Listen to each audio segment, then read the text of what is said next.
Ladies and gentlemen, this broadcast comes to you from the city. Listeners over the curving air have heard, from furthest off frontiers of foreign hours, mountain time, ocean time, of the islands, of waters after the islands, some of them waking when noon here is night there, some where noon is the first few stars they see, or the last one.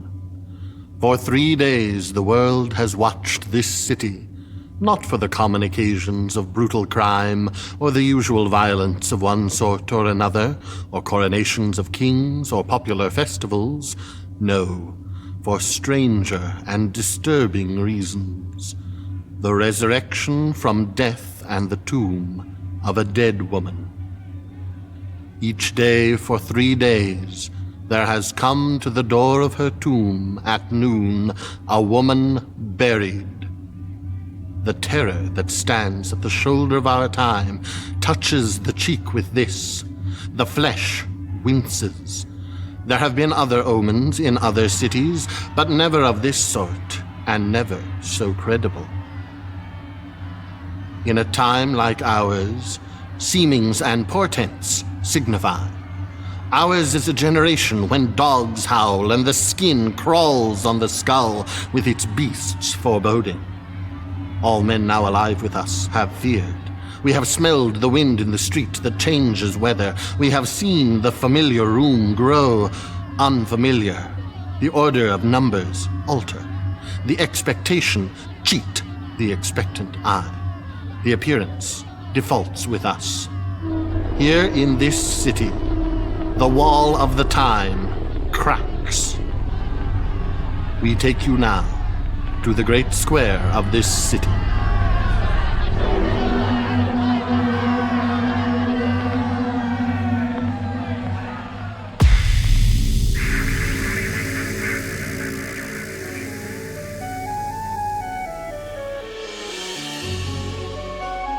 Welcome to Reimagined Radio, a program about radio storytelling.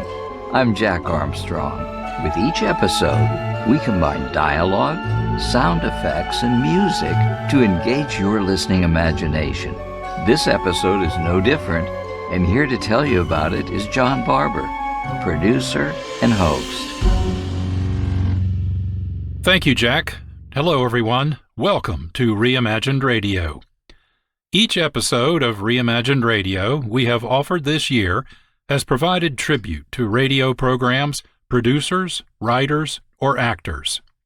This episode tips the microphone to the Columbia Workshop, perhaps the most important American anthology radio program, and its mission to explore and present new forms of radio storytelling. One of these experiments was the broadcast of The Fall of the City, the first American verse play for radio. Written by Archibald MacLeish, Pulitzer Prize-winning poet and Librarian of Congress, this radio drama focuses on the collapse of a city under an approaching conqueror. A radio drama written by a poet was unheard of at the time The Fall of the City was first broadcast, April 11, 1937. Our tribute to the Columbia Workshop acknowledges its mission of experimental radio storytelling and MacLeish's use of the still new radio medium to explore its potential for sharing compelling stories with distant listeners. We also hope to pay tribute to MacLeish as an artist concerned with the human condition and using his talents as a writer, a poet, a librarian for the greater good. In this 1963 interview at Amherst College, MacLeish responds to a question about the changing nature of the arts and the relationship between artists and audiences. So far as the interest in the arts goes, although some quite remarkable things are happening in the way of, well, for example, repertory theaters throughout the country. The Guthrie thing in Minneapolis is a prime example, and the arena in Washington, is it? Yes, Washington. These are remarkable theaters, and the audience support seems to be very considerable, and there's a great deal of audience interest in music. But how substantial it is, how deep it goes, I don't know. That is, the arts always live on the on the passionate love, adherence, and loyalty of people who deeply know and deeply care. There's never a very large audience for good new work, although there is a large audience for good old work once good old work gets to be accepted. And so far as my reaction to it goes, I would simply have to say that I don't think any artist, judging from what I know about myself, and what I know about friends of mine whose qualities I really know, I don't think any artist thinks much about his audience. He's grateful to have readers or onlookers or whatever, listeners, depending on what his art is. But I don't think it's either encouraging or discouraging to him to feel that there either is or isn't an enormous audience waiting for him. After all, he does what his life is to do. It's a commitment of one's life. It's a commitment that one doesn't choose. You do what you have to do. It occupies your whole life, your whole heart, every minute of your being. And if there is an audience, fine, you can probably eat a little better. If there isn't, no. But it doesn't really make an awful lot of difference. For this episode, we combine The Fall of the City by MacLeish with samples from Great Day for a War by Jack J. Ward, founder and director of Mutual Audio Network and the Sonic Society, the two largest available online repositories and portals for radio dramas and podcasts. On the surface, Great Day for a War seems to be a story about media coverage of an escalating military invasion. But in fact, it's a story about the power of mass media to fabricate spectacle and conflict to benefit its own standing. Let's listen now to this reimagined radio performance of The Fall of the City, performed for you by the Willamette Radio Workshop and The Voices.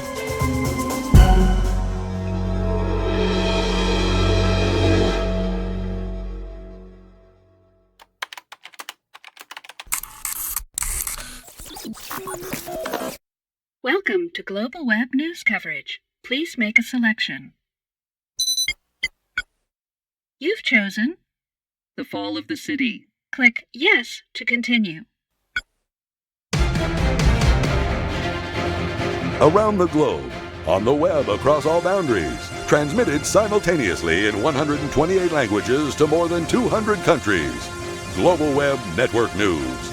The news you can trust. With the people you know. Daniel Stone and Anna Marie Hammond. Good evening. I'm Anna Marie Hammond. Daniel Stone will join us shortly live from the Central Plaza of the city. But first, this general news. The environmental crisis in Greenland continues. Finn Siglerud from the Green Freedom Environmental Movement said the recent storms and flooding of the Nuuk has displaced more than 100,000 of its inhabitants and plunged the country into chaos. The World Trade Organization flatly denied that the Greenland situation is considered unimportant by the world markets and asserts that to date, there still is no definitive proof of global warming. Entertainment industries around the world are announcing the winners and losers of Sweeps Week. The action drama Intent to Kill, a serial about terrorists in our time, and the primetime soap Days of Song, which portrays the trials of Jennifer Song as she learns how to live the life of a single yet sexy soccer mom, were the winners worldwide. Log on to our website at globalwebnews.com to see the entire listing. This is Global Web Prime News. I'm Anna Marie Hammond. Joining me now from the city is Daniel Stone. Daniel, can you hear me? I'm here, Anne-Marie. Can you describe what you see there for us, Daniel? We are here on the Central Plaza. We're well off to the eastward edge. There's a kind of terrace over the crowd here. It's precisely 4 minutes to 12. The crowd is enormous. It might be 10,000. It might be more. The whole square is faces. Opposite over the roofs are the mountains. It is quite clear. There are birds circling. We think they're kites by the look. They're very high. The tomb is off to the right somewhere we can't see for the great crowd. Close to us here are the cabinet ministers. They stand on a raised platform with awnings. The farmers' wives are squatting on the stones. Their children have fallen asleep on their shoulders. The heat is harsh. The light dazzles like metal. It dazes the air as the clang of a gong does. It is 1 minute to 12 now.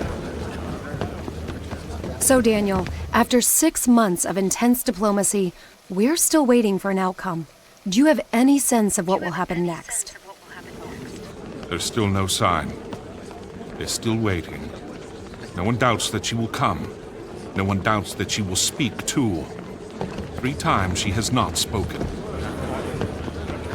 Thank you, Daniel. We want to shift now to the border, where the president is addressing a coalition of troops. My fellow citizens, we stand here today in the face of approaching tyranny. 6 months of negotiations have failed. 10 years of sanctions have not deterred this regime from its destructive course. We have worked through the United Nations and other channels of the world community to force the conqueror to step down. We have met with intimidation, delays, and lies. Meanwhile, thousands have died at the hands of this tyranny, and thousands more toil in poverty, sickness, and fear under policies of intimidation, terror, and death. Our thoughts and prayers go out to those in their suffering. The time has come for us to cleave to the things that created this great city: honor, justice, and an unswerving eye towards freedom. We want a land free of suffering and hunger and the hatred that brings war. We want most of all freedom. That which is the right of all people, everywhere.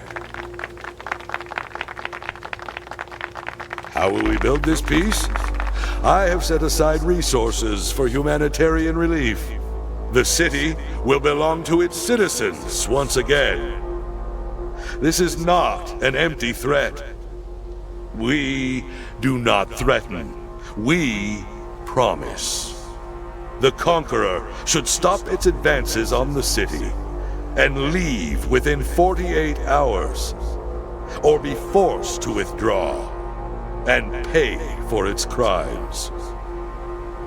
Thank you, and God bless. That was the president, speaking from the border, seeking to appear resolute in the face of the advancing conqueror. I'm joined now in the studio by Sheila McDonald from the Conservative Alliance. Sheila, with the imposed deadline fast approaching, what are the president's plans when time runs out? Anna Marie, in the past 6 months, the president worked very hard to send resources and aid workers into the city. The regime has cracked down on foreign nationals, and aid workers have fled. Does this mean we're headed into another war that could send that region of the world into a descent from which it might never recover? I think that's the least of our worries. A coalition is at the border, seemingly ready to deploy its forces, but neighboring city-states will see this as an attack by foreign governments. I'm sorry, Sheila. Daniel Stone is live in the city and has a report for us. Daniel, what are you seeing now? Now it is 12. Now they are rising. Now the whole plaza is rising. Fathers are lifting their small children. The plume fans on the platform are motionless. There's no sound but the shuffle of shoe leather. Now even the shoes are still. We can hear the hawks. It's as quiet as that now. It is strange to see such throng so silent. Nothing yet. Nothing's happened. Wait. There's a stir here to the right of us. They're turning their heads. The crowd turns. The cabinet ministers lean from the balcony. There's no sound. Only the turning. First, the waters rose with no wind. Listen. It is she. She's speaking. Then the stones of the temple kindled, without flame or tinder of maize leaves. They see her beyond us. The crowd sees her. Then there were cries in the night haze, words in a once-heard tongue, the air rustling above us as at dawn with herons. Now it is I who must bring fear. I who am 4 days dead. The tears still unshed for me, all of them. I, for whom a child still calls at nightfall. Death is young in me to fear. My dress is kept still in the press in my bedchamber. No one has broken the dish of the dead woman. Nevertheless, I must speak painfully. I am to stand here in the sun and speak. The city of masterless men will take a master. There will be shouting then, blood after.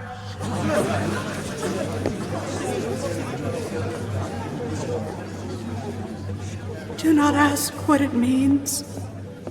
I do not know. Only sorrow and no hope for it. It is hard to return from the time past. I have come in the dream. We must learn to dream, where the crumbling of time, like the ash from a burnt string, has stopped for me. For you, the thread still burns. You take the feathery ash upon your fingers. You bring yourselves from the time past as it pleases you. It is hard to return to the old nearness. Harder to go again. She is gone. We know because the crowd is closing. That was Daniel Stone reporting live from the Central Plaza of the city. Thank you for that update, Daniel. For those of you just joining us, this is Global Web's Prime News. I'm Anne-Marie Hammond. Time is running out for the ultimatum delivered to the conqueror, who is now approaching the city. Prime News coverage continues after this.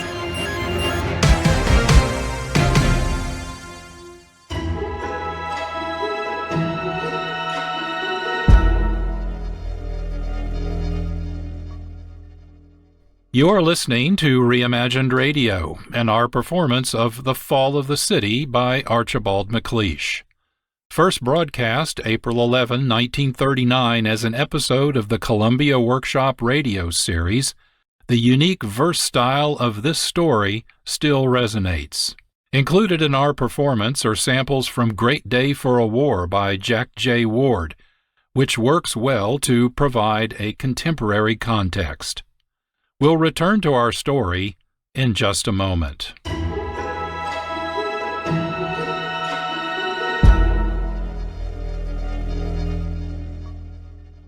Reimagined Radio partners with other radio programs, producers, and actors to bring you a variety of radio storytelling.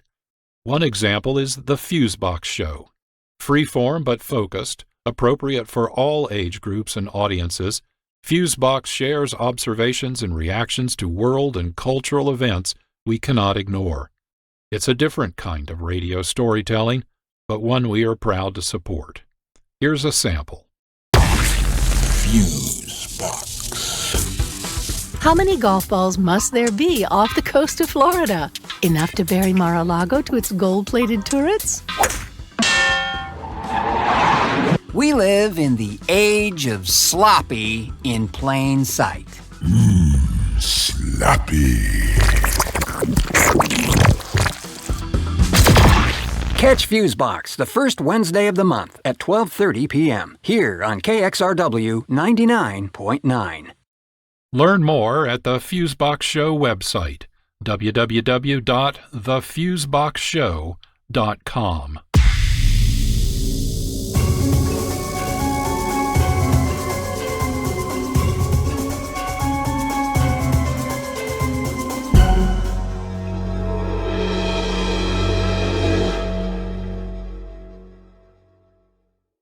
This is Reimagined Radio. I'm John Barber, producer and host. Welcome back. This episode is The Fall of the City, performed by the Willamette Radio Workshop and The Voices. Archibald MacLeish claimed two historical events as inspiration for the fall of the city. The first was the unopposed 1521 conquest of the Aztec city Tenochtitlan, now Mexico City, by Hernán Cortés of Spain. The second was Nazi Germany's uncontested annexation of Austria just before the start of World War II. The fall of the city, MacLeish says, was not about the conqueror, but rather about the way people lose or sustain the burden of freedom. It takes effort to maintain freedom. People may not be willing to devote the effort, thinking someone else will protect freedom for them. Daniel Stone has reported the appearance of the dead woman in the city plaza. Let's continue listening to The Fall of the City.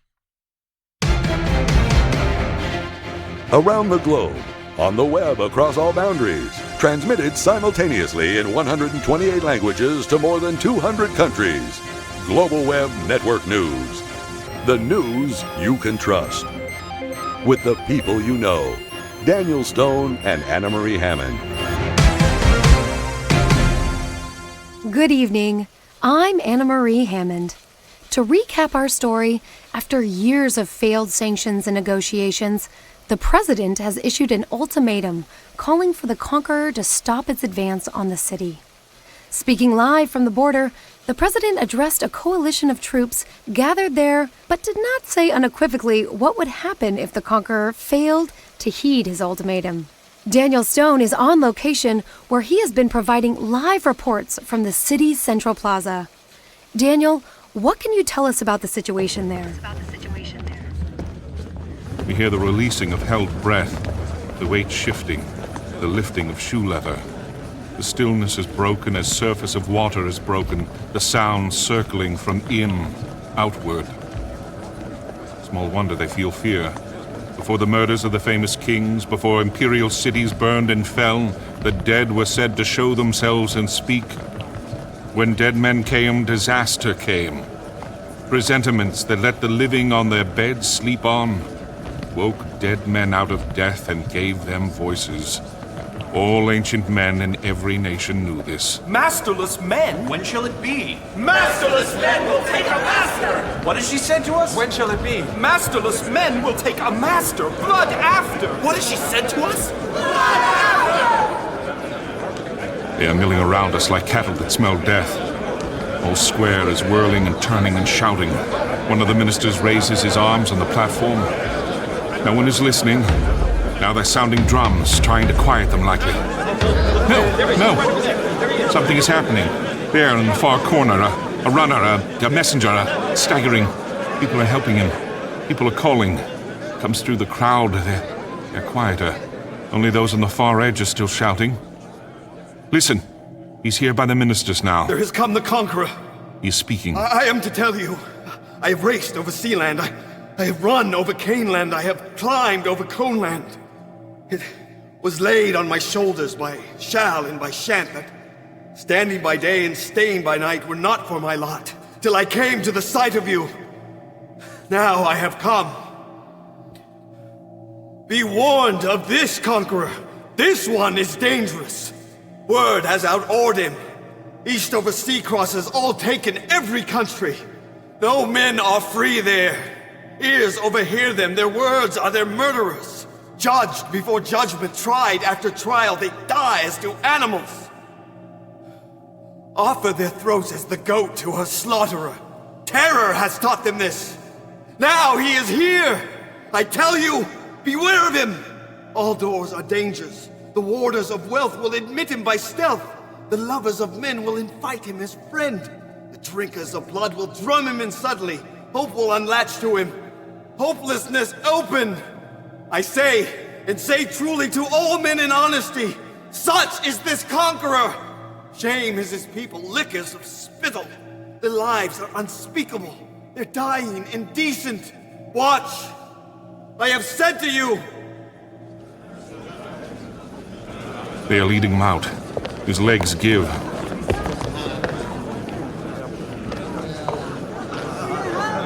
Now he's gone in the crowd. They're silent. No one has spoken since his speaking.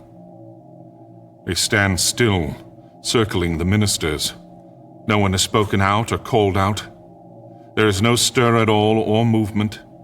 Even the farthest have stood patiently. They wait, trusting the old men. They wait faithfully, trusting the answer. Now the huddle on the platform opens.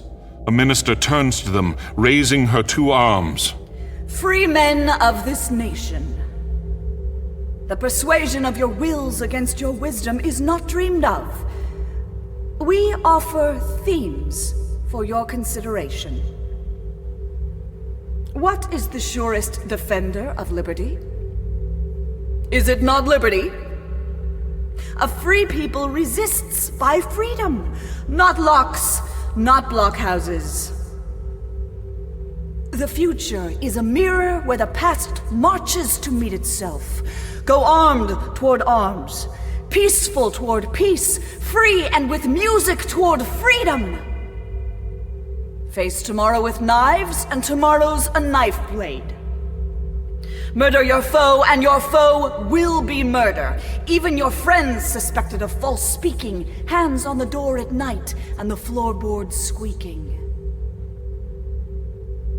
Those who win by the spear are the spear-toters, and what do they win? Spears. What else is there? If their hands let go, they have nothing to hold by. They are no more free than a paralytic propped against a tree is. With the armored man, the arm is upheld by the weapon. The man is worn by the knife. I wish you could all see this as we do. The whole plaza full of these people. The colorful garments, the harsh sunlight, the water sellers swinging enormous gourds, the orator there on the stone platform, the temple behind her, the high pyramid, the hawks overhead in the sky, teetering, slow to the windward, swift to the downwind, the houses blind with the blank sun on them. Once depend on iron for your freedom, and your freedom's iron. Once overcome your resistors with force, and your force will resist you. You will never be free of force. Never of arms unarmed will the father return home. The lover to her loved. The mature man to his fruit orchard, walking at peace in that beauty, the years of his trees to assure him. Force is a greater enemy than this conqueror, a treacherous weapon. Nevertheless, my friends, there is a weapon. Weakness conquers. Against chainlessness, who breaks? Against walllessness, who vaults? Against forcelessness, who forces? Against the feather of the thistle is blunted sharpest metal. No edge cuts seed fluff. This conqueror, unresisted, will conquer no longer. Posture, beating his blows upon burdocks, shifting his guard against shadows. Snickers will sound among road menders. Titters be stifled by laundresses. Coarse guffaws among chambermaids. Reddened, he will rage with roar. He will sweat in his uniform foolishly. He will disappear. No one hear of him. There is a weapon, my friends. Reason and truth are that weapon. Let this conqueror come. Show him no hindrance. Suffer his flag and his drum. Words win! Thank you, Daniel, for the first-hand report, and apologies for interrupting, but we have just learned the president will speak momentarily. We go live now to the president's press briefing. My fellow citizens, a great crisis is upon us, and a time of great faith is tasked of all of us. I ask for your faith. I ask for your belief that we are doing all we can to end this struggle and bring truth and justice back to the city and the world. That was the president speaking to the press conference just now. With me in the studio is Colonel Jeffrey Brockenswich. Welcome, Colonel. Miss Hammond. Colonel, what is your assessment of the situation in the city? Well, in any conflagration of this type, you've got 3 major phases. 1, open actions. 2, control and security. And 3, the rebuilding of the infrastructure. Now, I didn't think the first phase would be as particularly troubling. Now, that being said, we've overcome that hurdle. The trick now is finding our way into phase 2 and making sure the area remains pacified from further aggression. Thank you, Colonel, for your insight. I hope you will stay close, as I'll want to call on you again. But right now, let's return to Daniel Stone, who is live in the city. Daniel, what is the situation there in the Central Plaza? She's climbing down, a great speech. They're all smiling and pressing around her. The women are squatting in full sunlight. They're opening packages. Bread, we'd say by the look. Yes, bread. Bread wrapped between maize leaves. They're squatting to eat. They're quite contented and happy. Women are calling their men from the sunny stones. There are flutes sounding a way off. We can't see for the shifting and moving. Yes, there are flutes in the cool shadow. Children are dancing in intricate figures. Even a few old men are dancing. You'd say they'd never feared to see them dancing. That's odd. The music has stopped. There's something. It's a man there on the far side. He's pointing. He seems to be pointing back through the farthest street. The people are twisting and rising, bread in their fist. We can't see what it is. Wait. It's a messenger. It must be a messenger. Yes, it's a message. Another. Here he is at the turn of the street, trotting. His neck's back at the nape. He looks tired. He winds through the crowd with his mouth open, laboring. People are offering water. He pushes away from them. Now he has come to the stone steps to the ministers. It's stand by. We're edging in. There has come the conqueror. Listen. He's leaning on the stone. He's speaking. I am to tell you, I have run over cornland. I have climbed over coneland. I have crossed over mountains. It was laid on my shoulders, by shall and by shan't, that standing by day and staying by night were not for my lot till I came to the sight of you. Now I have come. I bear word. Beware of this conqueror. The fame of his story, like flame in the winter grass, widens before him. Beached on our shore, with the dawn over shoulder, the lawns were still cold when he came to the sheep meadows. Sun could not keep with him, so was he forward. Fame is his sword. No man opposing him still grows his glory. He needs neither foeman nor thick set of blows to gather his victories, nor a foe's match to earn him his battles. He brings his own enemy. He baggages with him his closet antagonist, his private opposer. He's setting him up at every road corner. A figure of horror, with blood for his color, fist for his hand, reek where he stands, hate for his heat, sneers for his mouth, clouts for his clothes, oaths if he speak. And he's knocking him down in every town square, till hair's on his blade, and blood's all about like dust in a drought. And the people are shouting, flowers him flinging, music him singing, and bringing him gold and holding his heels, and feeling his thighs till their eyes start and their hearts swell. And they're telling his praises like lays of the heroes and chiefs of antiquity. Such are his victories. So does he come. So he approaches. No man to conquer, yet as a conqueror marches he forward. Stands in your mountains, soon to descend on you. That touched them. That frightened them. Some of them point to the East Hills. Some of them mock the ministers. Freedom? Freedom from what? To die in a rat trap? They're frantic with anger and plain fear. They've sold us out, they say. You can hear them. Down with the government, down with the orators, down with the liberal learned minds, down with the mouths and the loose tongues in them, down with the lazy lot. They've sold us. We're sold out. Talking has done for us. They're boiling around us like mullet that have smelled shark. We can't move for the mob. They're crazy with terror. God lovers, turn to your gods. Earthmasters, taste your disaster. Men, remember. There's a voice over the crowd somewhere. I hear it. Quieting down. It's the priests. We see them now. It's the priest on the pyramid. There might be 10 of them. Black, with their hair tangled, the smoke of their fire is flat in a quick wind. They stand in the thick of the smoke by the stone of the victims. Their knives catch in the steep sun. Turn to your gods, remember us. They're shouting. Listen. Let the world be saved by surrendering the world. Not otherwise shall it be saved. Turn to your gods, remember us. Let evil be overcome by the coming over of evil. Your hearts shall be elsewhere. Turn to your gods, remember us. Turn to your gods. The conqueror cannot take you.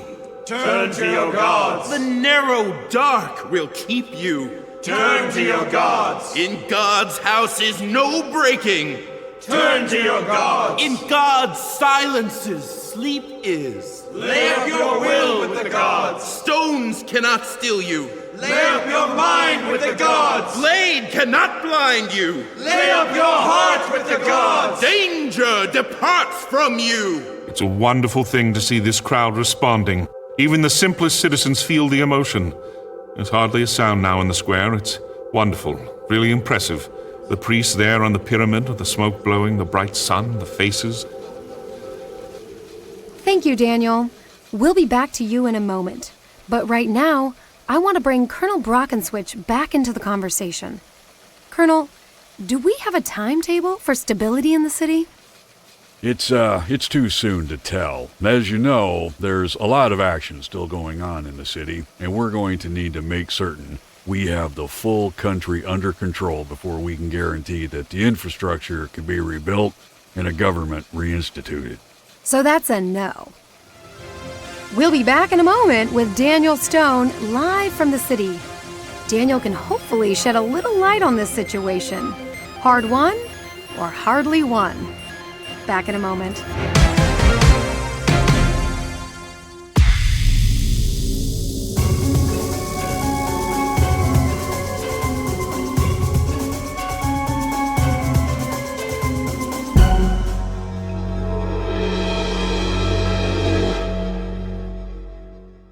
You're listening to Reimagined Radio.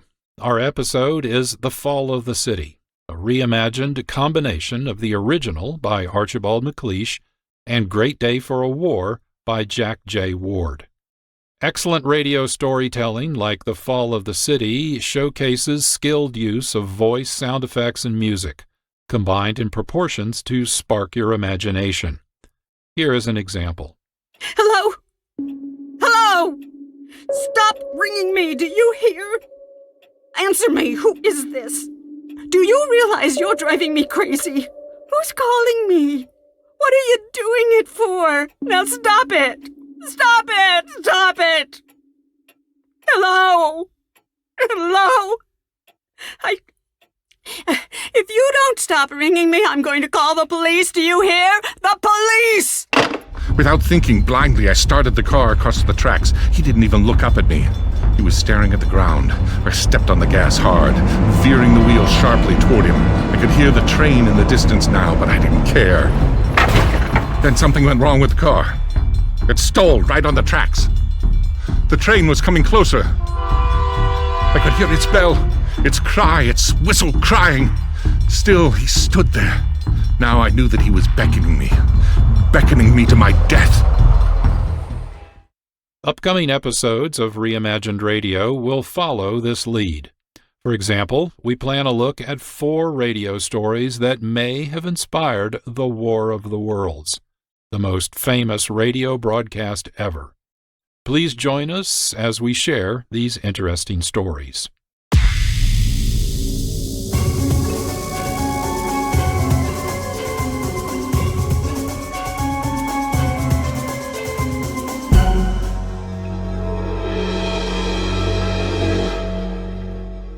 Let's return now to The Fall of the City, performed by the Willamette Radio Workshop and The Voices. This is Global Web Prime News. I'm Anna Marie Hammond with live coverage of the unfolding situation in the city. Daniel Stone is there and has been providing reports. Daniel, what is the situation there now? Thank you, Anne-Marie. A confrontation between the crowd and the priest continues. Perhaps you can hear as I hold up the microphone. In the day of confusion of reason, when all is delusion. In the day of the tyrants of tongues, when the truth is for hire. In the day of deceit, when ends meet. Turn to your gods! In the day of division of nations, when hope is derision. In the day of the supping of hate, when the soul is corrupted. In the day of despair, when the heart's bare. Turn to your gods! A kind of dance is beginning. A serpent of people, a current of people, coiling and curling through people, a circling of people through people like water through water. Out of the stir of the sun, out of the shout of the thunder, out of the hush of the storm, withdraw the heart! A very young girl is leading them. Torn the shawl from her bare breast. They're giving her flowers. Her mouth laughs. Her eyes are not laughing. Leave now the lovely air to the sword and the sword wearer. Leave to the marksman the mark. Withdraw the heart! He's coming. The drums pound. The crowd shrieks. He's reaching the temple. He's climbing it. Others are following. 5, 10, hundreds are following. Crowding the stairways. He's almost there. Her flowers have fallen. She looks back. The priests are surrounding her. Wait, something has happened. One of the ministers, one of the oldest, the general, the one in the feathered coat. He's driving them down with the staff of a banner. He's climbed after them, driving them down. They're shouting and yelling enough, but they're going. He's telling them off, too. You can hear him. Men, old men, listen. Twist your necks on your nape bones. The knife will wait in the fist for you. There is a time for everything. Time to be thinking of heaven. Time of your own skins. Cock your eyes to the windward. Do you see smoke on those mountains? The smoke is the smoke of towns. And who makes it? The conqueror. And where will he march now? Onward! The heel of the future descends on you! He has them now. Even the priests have seen it. They're all looking away here to the east. There's smoke, too, filling the valleys like thunderheads. You are foolish old men! You ought to be flogged for your foolishness. Your grandfathers died to be free, and you juggle with freedom. Do you think you're free by a law? Like the falling of apples in autumn? You thought you were safe in your liberties. You thought you could always quibble. You can't. You take my word for it. Freedom's the rarest bird. You risk your neck to snare it, it's gone while your eyeballs stare. Those who'd lodge with a tyrant, thinking to feed at his fire and leave him again when they're fed, are plain fools, or were bred to it. Brood of the servo races, born with the hangdog face. They're all pointing and pushing together. The women are shouldering baskets, bread, children. They smell smoke in the air. They smell terror. There's nothing in this world worse, empty belly or purse or the pitiful hunger of children, than doing the strong man's will. The free will fight for their freedom. They're free men first. They feed, meager or fat, but as free men. Everything else comes after.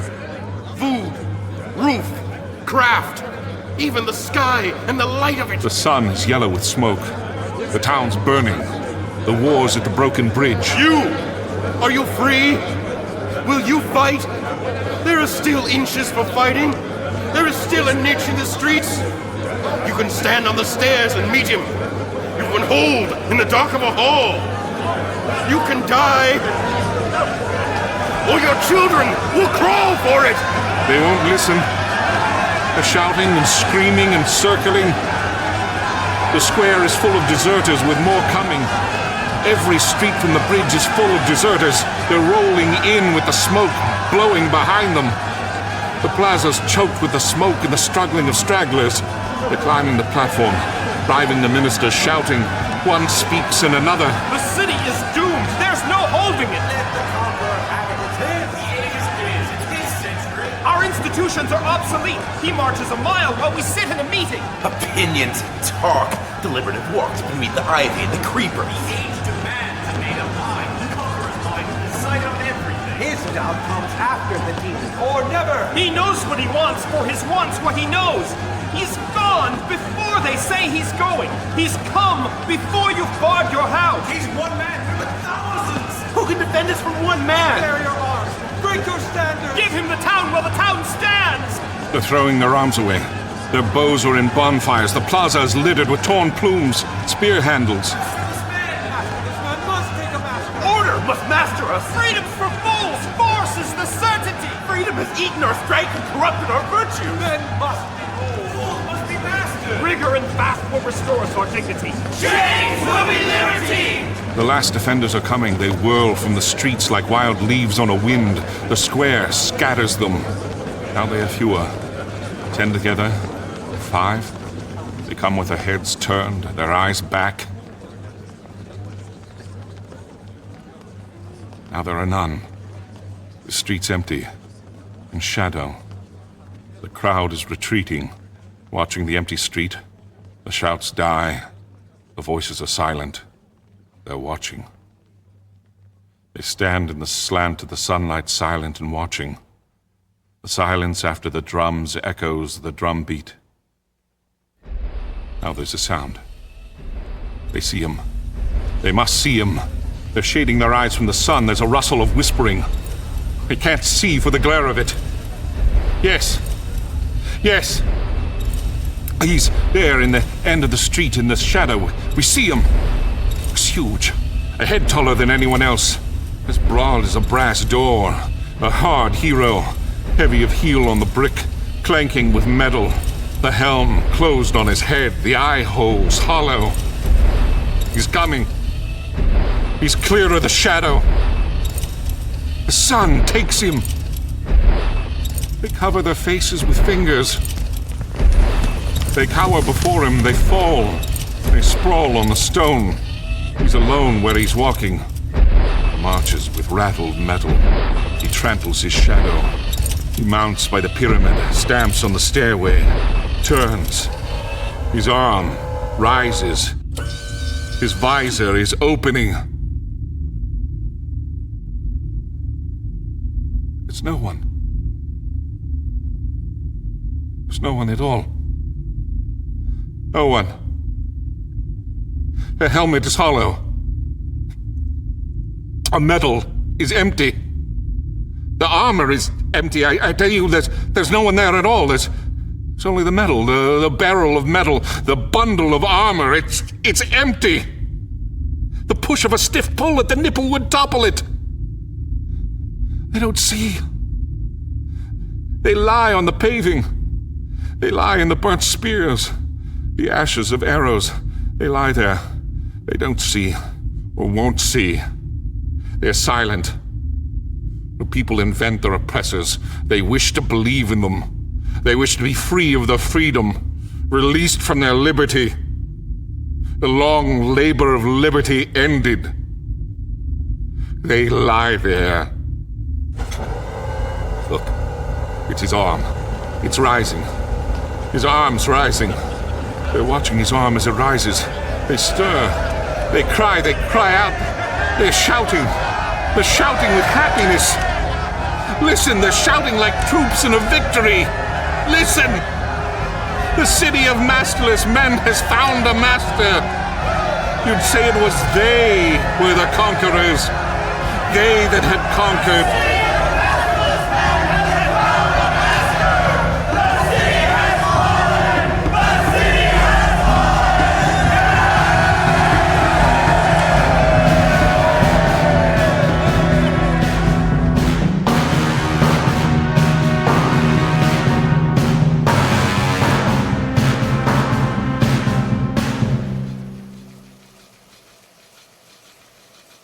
Thank you for that report, Daniel.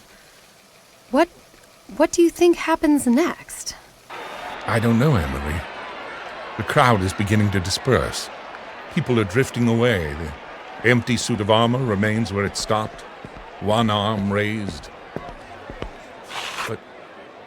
But... Oh. Yeah, here's something interesting. Someone in the crowd just handed me a thick envelope. No explanation, just walked away. What is it, Daniel? Documents, Anne-Marie. Hard copies, faxes, copies of emails, all showing that the events leading up to today's events here in the city were engineered by the Global Web Corporation, all to provide prime viewing during Sweeps Week. You can't be serious. I wish that was the case, Anne-Marie. It is grotesque use of the media, and of the newsroom specifically. I have memos showing dates and times. Apparently, someone was given access to highlight certain stories, pay off various agencies, to edit reports, even plant incriminating evidence. Certainly, Sweeps Week represents internationally billions of dollars in commercial revenues, and traditionally viewership always goes up in times of crises. And according to our own records, our viewership has gone up. Nearly 15 points. Daniel, what do we do with this information? I'm uploading it to our private web server now. Let me know when you can see it. Yes, it's here, Daniel. I can see it. How quickly can you get it hooked up to the search engines? They're here, all around me. Police officers, military. It's them! Get the word out. Put this information on every mirror server you can. Don't worry about me. I'll destroy this computer. It'll buy you time. Get the information out! Get it! Get it!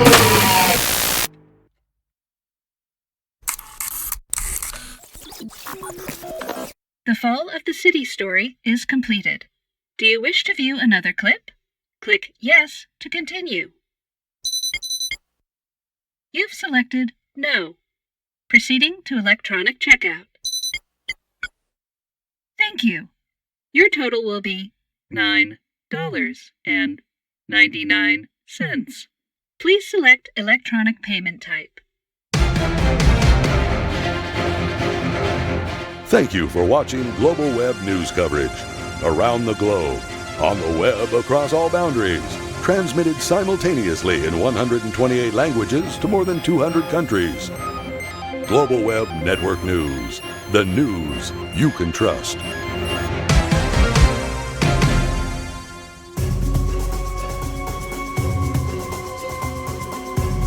You just listened to The Fall of the City, performed by the Willamette Radio Workshop, including the voices of Sam A. Mowry, Chris Porter, Linda Gertz, Holly Spencer, Tim McKinney, Ricardo Delgado, Marc Hamioun, Adam S. Moore, and Atticus Mowry. Sound design and engineering by Marc Rose. Recording by Richard Kowal and Michael Gansey. Foley conductor Martin J. Gallagher. Produced by Sam A. Mowry, Robert Kowal, and Marc Rose. Co-producer Cynthia McGeehan. Directed by Sam A. Mowry. These samples from Great Day for a War by Jack J. Ward were performed by Sam A. Mowry as Daniel Stone, Margot Weston as Anna-Marie Hammond, Sam Gregory as Global News Announcer, Eric Newsom as Global News Service Announcer and the President, Stephanie Crowley as Sheila McDonald, produced by special arrangement with Jack J. Ward. I'm John Barber, producer and host. I'll be back with closing remarks after this short break.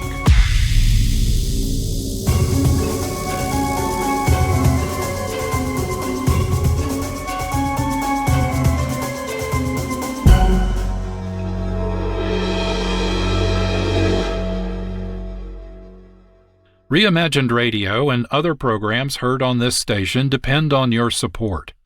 Every donation helps this station provide interesting and thought-provoking programs like Reimagined Radio.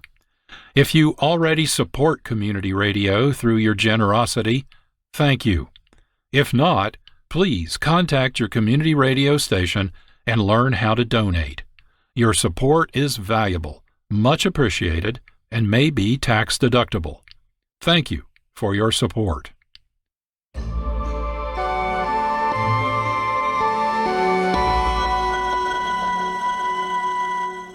For this episode of Reimagined Radio, we combined The Fall of the City by Archibald MacLeish and samples from Great Day for a War by Jack J. Ward. Great Day for a War focuses on the power of mass media to fabricate spectacle and conflict to benefit its own standing. Our thanks to Jack Ward for allowing us to sample from his unpublished script. The Fall of the City was first broadcast April 11, 1937, as an episode of the Columbia Workshop. Written by MacLeish, Pulitzer Prize-winning poet, writer, and librarian of Congress, in the form of a radio broadcast, The Fall of the City was the first American verse play for radio. The Fall of the City is often cited as the best example of the artistic potential of radio broadcasting in terms of both stylistic innovation and social power. This episode of Reimagined Radio is a tribute to this artistry of radio storytelling. Script adaptations for this episode by John Barber. Music composition, sound design, and post-production by Marc Rose of Fuse. Our presence on Twitter, Facebook, and Instagram is provided by Regina Carroll Social Media Management. Graphic design by Holly Slocum Design. Our announcer is Jack Armstrong. This is John Barber, producer and host. In addition to social media, look for Reimagined Radio on SoundCloud and the Internet Archive. Thank you for listening. This has been a production of Reimagined Radio. Our radio broadcasts are heard on local, regional, and international community radio stations. For on-demand streaming, point your browsers to our website, Reimagined Radio. That's all one word, no punctuation, .net. While you're there, subscribe to our snappy email program guide. Thank you so much for listening, and please join us again for another episode of Reimagined Radio, where we'll continue our exploration of radio storytelling.